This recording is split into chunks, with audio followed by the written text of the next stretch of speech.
Welcome to our videocast. Today I'll be talking with Jim, Shanice, Gianna, and Tati about Shakespeare's The Taming of the Shrew. In this play, Shakespeare utilizes the dynamic between people of different social strata in order to highlight how conformity to social roles affects people's overall well-being. We can see this through several relationships in the play. For example, the dynamics of a master-servant relationship are explored through the interactions between Lucentio and Tranio, and between Petruchio and Grumio.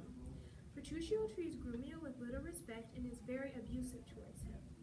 For Petruchio and Grumio, I see that in this quote when Petruchio wrings him by the ears.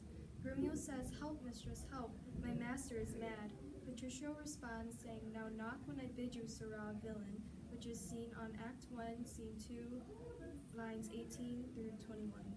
Petruchio is willing to go so far as to physically hurt Grumio when there's a misunderstanding or miscommunication.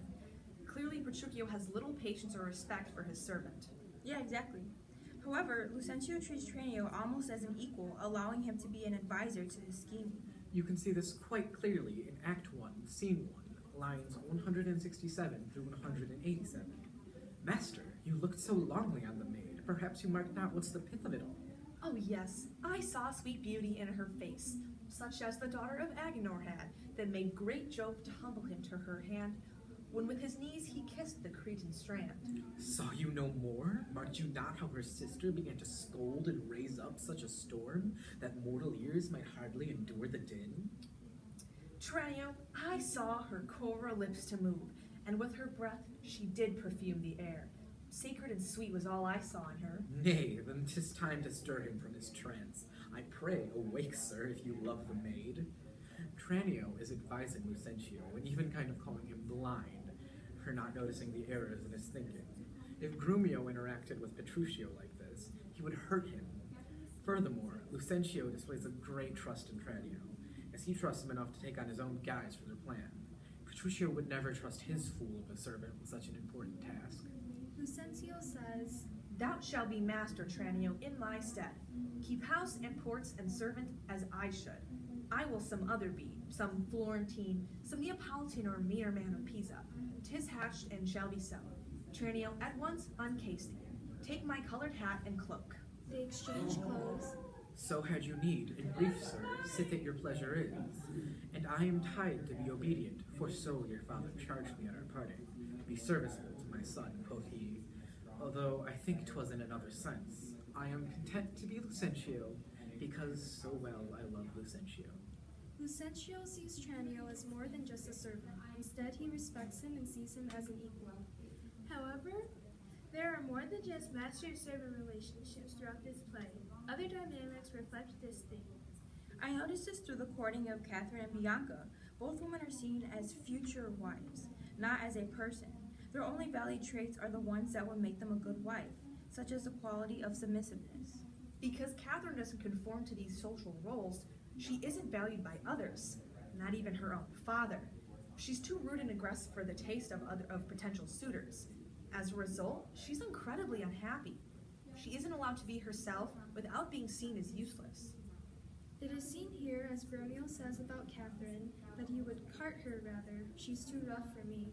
There, Hortensio, will you any wife?" And Catherine responds to her father, "I pray you, sir, is it your will to make a stake of me amongst these maids?" Which is seen in Act 1, Scene 1, lines 55 through 58.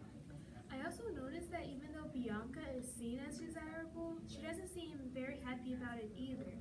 She has no choice or autonomy. Bianca's opinions of the suitors do not matter because the person deciding on the marriage is her father. All he values is wealth and financial stability for his daughter, not her happiness. He certainly loves his daughters, but he doesn't understand that there's more to their happiness than being wealthy. The women in this play are only viewed through their conformity to social and gender roles. When they don't conform, they're seen as useless. When they do conform, they renounce their individuality and autonomy. Still related to courting, we can see how the disparity between the wealthy and poor impacts people's well-being. Being wealthy, you are highly respected and quickly accepted. For example, Petruchio was immediately accepted to be Catherine's suitor after Baptista was informed of his background. Yeah, it's seen here as Petruchio introduces himself. "Petruchio is my name, Antonio's son. a man well known throughout all Italy. And Baptista responds, I know him well. You are welcome for his sake. Shakespeare, Act 2, Scene 1, lines 71 through 73. And then Petruchio immediately gets to meet Catherine. I can think of another example, Gremio. Think about it. Who in their right mind would want to marry a creepy, gross old guy like Gremio? The answer is nobody. Except for Petruchio, but he doesn't really count. Really, the only thing that makes him a viable suitor is his wealth. If it wasn't for the fact that he had money, land, and resources, he probably wouldn't be a potential suitor to Bianca. Society often allows wealth to outweigh bad deeds and a bad personality. Wealth dismisses negative or unacceptable behavior and motives. As a whole, Shakespeare comments on many different aspects of societal expectations and social roles. Most importantly is how conformity to those roles has a seemingly negative impact on those it involves.